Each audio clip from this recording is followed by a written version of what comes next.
NASA Ames has just completed the first new building on its campus in 25 years. It's a very exciting building. It's extremely energy efficient. It's extremely sustainable in its design and its functionality. The building, called Sustainability Base, was named after and in honor of the Apollo 11 astronauts that landed on the lunar surface at Tranquility Base over 40 years ago. Sustainability Base is designed to bring NASA technology and NASA ingenuity to create a living testbed for the evaluation of new energy-efficient technologies and approaches that can benefit the people of planet Earth as we move forward into the 21st century.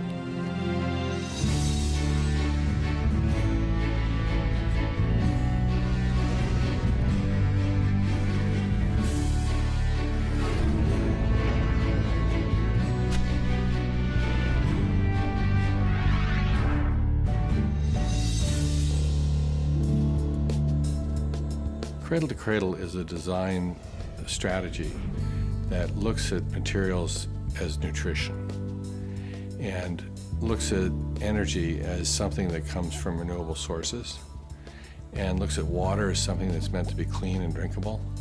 So this building is looking at its materials as either biological nutrition, things that should go back to soil, air, or water safely with a productive agenda, or looks at things as technical nutrients, things that can go back to technology, the steels, the plastics, and polymers, and so on.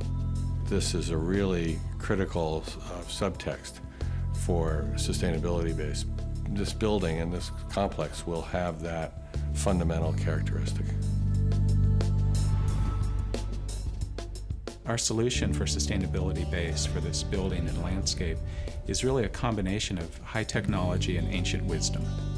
We were able to set the building on an east-west axis to take advantage and capture the breezes that are coming down the bay from the north on a daily basis and moving across the building site. So we could minimize the depth of the building to about 55 feet and create a building that really operates as much as possible on natural ventilation. One of the early inspirations that we had were these giant wind tunnels. They have this exoskeleton. They take the structure and they move it to the outside and they expose it so that they create a column-free space. There's no inhibition to the movement of air. This framework supports the seismic lateral loads in the building, but it also provides the armature for the shading elements that minimize the heat gain that we have in the building. Sustainability Base was very cleverly designed. In lieu of a cooling tower, we've used a series of geothermal wells. That allows us to use a temperature gradient of natural water, pump it through the building, and to either adapt for heating or cooling needs as required by the building. It's a very state-of-the-art technology, and we're actually making it work. In addition to that, there are photovoltaics that sustain a great deal of the electrical power demand of the building. If indeed the electrical load, for whatever reason, becomes greater, we are supplemented by a device called a Bloom Box from Bloom Energy, which converts natural gas as a fuel directly to energy. There are times when the building will actually either be energy neutral or will generate more electrical power than it actually requires, and we will contribute power to the power grid. What we hope to do is have a series of sensors throughout the building on all energy systems: lighting, heating, cooling, peripheral equipment such as printers, computers, and so forth. And at any given moment in time, anyone at a workstation will be able to call up how much energy is being consumed. And that will give people the information on which to make decisions that will allow them to be much more energy efficient stewards of their workspace and their professional environment. Sustainability Base will have a unique water treatment system that takes hand wash water, shower water, water from all the sinks in the facility, and will purify that water to potable standards and then utilize it to flush the toilets. The technology that we're using is derived from a NASA spaceflight water recycling technology. For instance, all of the water on the International Space Station is recycled water. And the system that's going into sustainability base is just a larger version of that type of a spaceflight application. And then for irrigating and watering external, we are using tertiary treated water from local sewage treatment plant, so that the overall goal is to reduce the total water consumption of the building by upwards of 80 or 90%.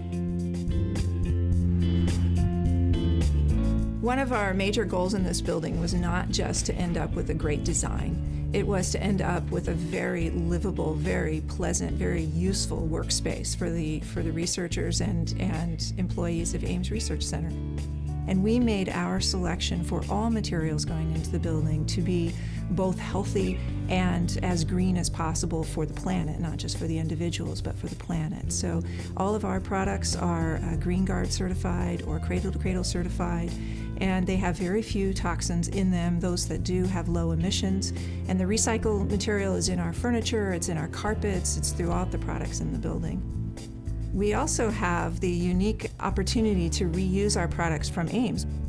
We demolished one of our wind tunnels, and we took some of that product and we put it into our building. And as a result, we have oak flooring in our building that is warm and welcoming and a really nice reminder of Ames's history.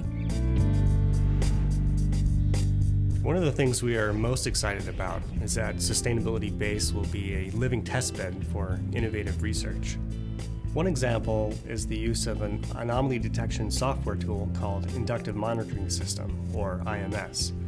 In the International Space Station, IMS is used to monitor several key systems. In Sustainability Base, IMS will use data from building sensors located throughout the building to automatically learn how the building typically behaves, and then identify anomalies or changes in building performance that might otherwise go unnoticed. Other NASA-developed software solutions, such as Hybrid Diagnostic Engine, or HYDE, will be used to monitor the performance of the geothermal system. Prognostic models will also be deployed to anticipate faults and predict when maintenance is needed for the gray water recycling system. NASA will also collaborate with other government agencies, industry, and academia to try out innovative technologies for sustainability and try them out in Sustainability Base. Sustainability Base is at the leading edge of what buildings of the future can and will be.